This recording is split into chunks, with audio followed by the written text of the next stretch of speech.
Haleluya, selamat pagi Bapak Ibu Saudara. Selamat berjumpa kembali di dalam doa pagi ini.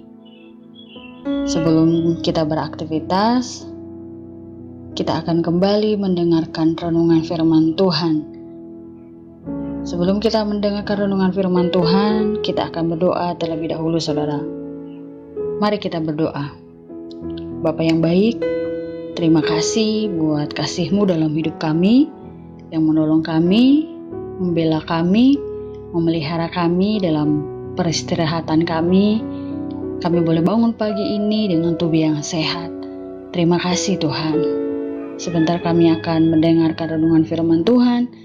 Mari Engkau berkuasa dalam hidup kami, Engkau berbicara dalam hidup kami, agar kami memiliki kekuatan, dan firman-Mu akan menjadi penuntun bagi kami dalam kami beraktivitas sepanjang hari ini. Terima kasih Tuhan Yesus. Kami mau sambut firman-Mu pagi hari ini di dalam nama Tuhan Yesus Kristus. Haleluya. Amin.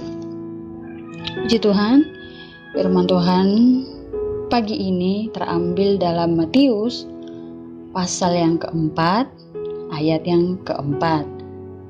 Demikian firman Tuhan. Tetapi Yesus menjawab, ada tertulis, manusia hidup bukan dari roti saja, tetapi dari setiap firman yang keluar dari mulut Allah. Nah, haleluya, puji Tuhan Saudara. Saudara, di sini iblis mau mencobai Yesus yang sedang kelaparan karena habis berpuasa, Saudara. Nah, untuk menggunakan kuasanya memerintahkan batu menjadi roti. Namun kalau kita membaca, Yesus melawan dengan menggunakan kebenaran firman Allah, bahwa Yesus berkata bahwa manusia hidup bukan dari roti saja, tetapi dari setiap firman yang keluar dari mulut Allah. Nah, saudara yang dikasihi oleh Tuhan, kita sebagai pengikut Kristus yang sungguh-sungguh sudah bertobat dan mempercayakan diri sepenuhnya kepada Tuhan Yesus untuk selamanya, tentu kita harus mengandalkan firman untuk kehidupan kita dan untuk melawan iblis yang selalu mencari kesempatan untuk mencobai kita, saudara. Nah, Yesus memberi kita contoh cara mengalahkan pencobaan dari iblis agar kita tidak kalah atau menuruti keinginan iblis tersebut, saudara.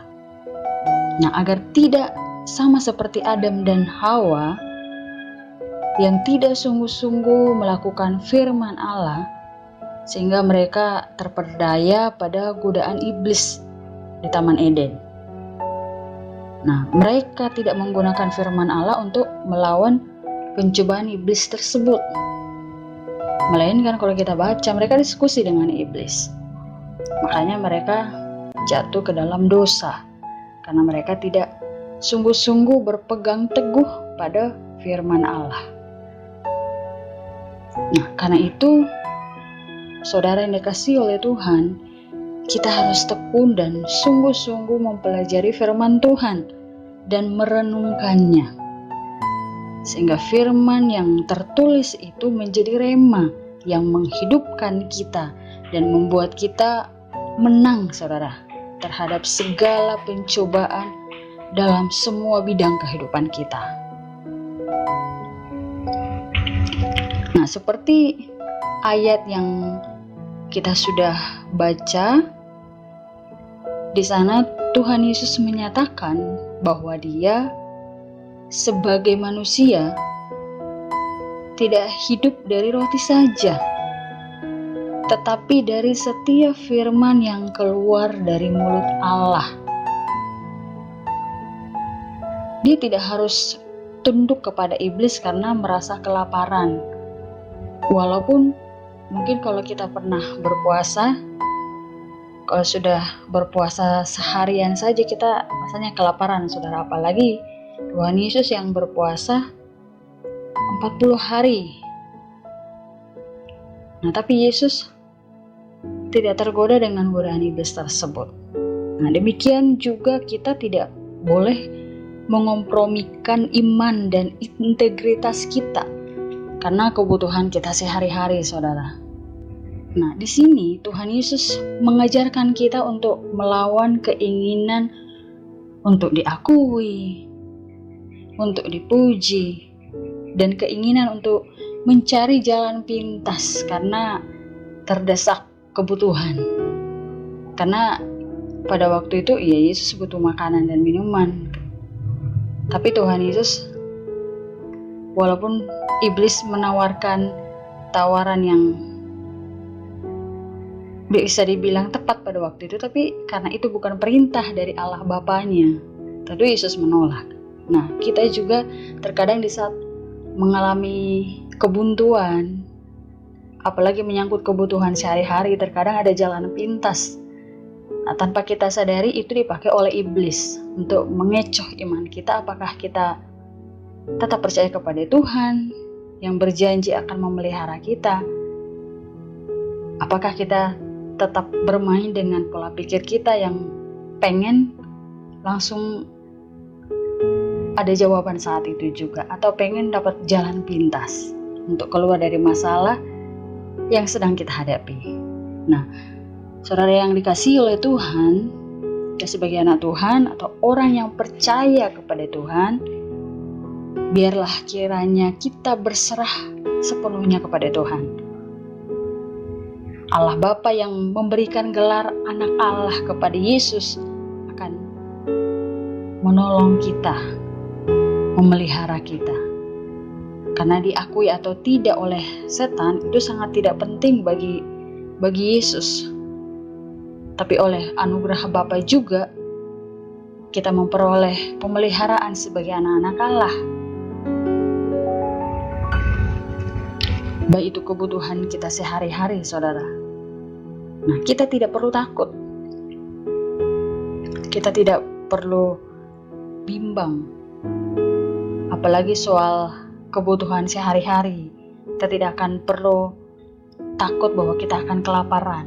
Karena dalam 1 Timotius 6 ayat 8, di sana Paulus berkata, asal ada makanan dan pakaian cukup. Nah, saudara yang dikasihi oleh Tuhan, untuk mengalahkan pencobaan setan itu tentu sangat tidak mudah, saudara. Nah, coba kita perhatikan situasi yang dihadapi oleh Tuhan Yesus pada saat itu. Tuhan Yesus di padang gurun dan dia kelaparan setelah berpuasa 40 hari. Di sini iblis datang dan menawarkan untuk mengubah batu menjadi roti. Tetapi Yesus, kalau kita baca dengan tegas, menjawab bahwa manusia hidup bukan dari roti saja, tetapi dari setiap firman yang keluar dari mulut Allah. Nah, pertanyaannya, apakah Yesus sanggup mengubah batu menjadi roti? Pasti sanggup, saudara, dan itu merupakan perkara kecil bagi Yesus. Tapi kenapa Yesus tidak melakukannya? Jawabannya karena itu perintah bukan dari Allah Bapanya, tapi itu perintah dari iblis. Makanya Yesus tidak melakukan itu. Nah, saudara, kita tahu bersama di padang gurun tentu tidak ada tempat makan di sana. Gak ada warteg, gak ada warung, gak ada restoran di sana, saudara. Tandus. Tidak ada ladang yang subur, sehingga untuk menanam bahan-bahan makanan pun sangat sulit sekali untuk tumbuh di sana. Tetapi Tuhan sanggup mengirimkan malaikat-malaikatnya untuk memelihara umatnya. Saudara yang dikasihi oleh Tuhan, tanda penyertaan Tuhan tentu bukanlah soal makanan semata, bukan soal roti, bukan soal uang, bukan soal kesehatan semata, walaupun itu penting, saudara. Bukan kekayaan, walaupun manusia butuh uang, pengen kaya dan lain sebagainya, dan juga bukan kelimpahan. Dalam Yohanes 1 ayat 1, di sana firman Tuhan berkata, pada mulanya adalah firman. Firman itu bersama-sama dengan Allah, dan firman itu adalah Allah.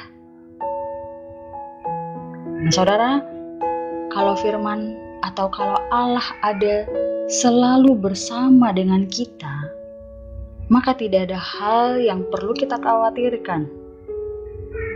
Apalagi soal kebutuhan kita sehari-hari, apalagi soal karena takut kelaparan atau kebutuhan jasmani, saudara. Karena firman Tuhan berkata, Dia berjanji, Dia selalu bersama dengan kita dalam segala aspek hidup kita, saudara. Jadi apapun yang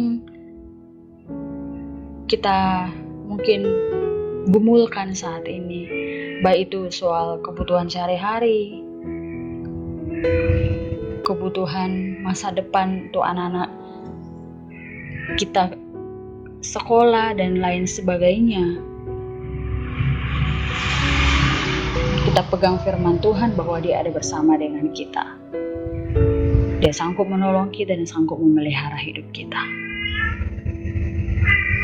Puji Tuhan, Tuhan kiranya menolong kita sehingga tetap menjadi orang yang berpegang teguh akan firman Tuhan, dan Tuhan kiranya memampukan kita untuk melakukan firman Tuhan dalam hidup kita sehari-hari. Mari kita berdoa, saudara.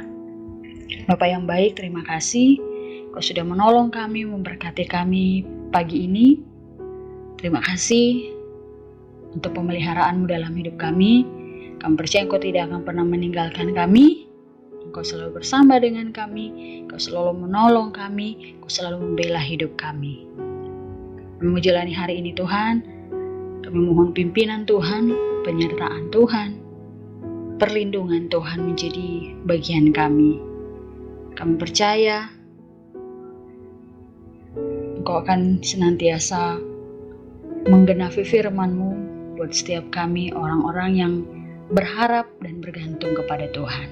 Berkati Tuhan segala pekerjaan umat-umat Tuhan, usahanya, apapun yang dikerjakan oleh umat-umat-Mu, Tuhan kiranya membela, supaya semuanya penuh keberkatan yang daripada Allah, sehingga umat-umat-Mu terpelihara di situasi yang sedang terjadi saat ini. Terima kasih Tuhan.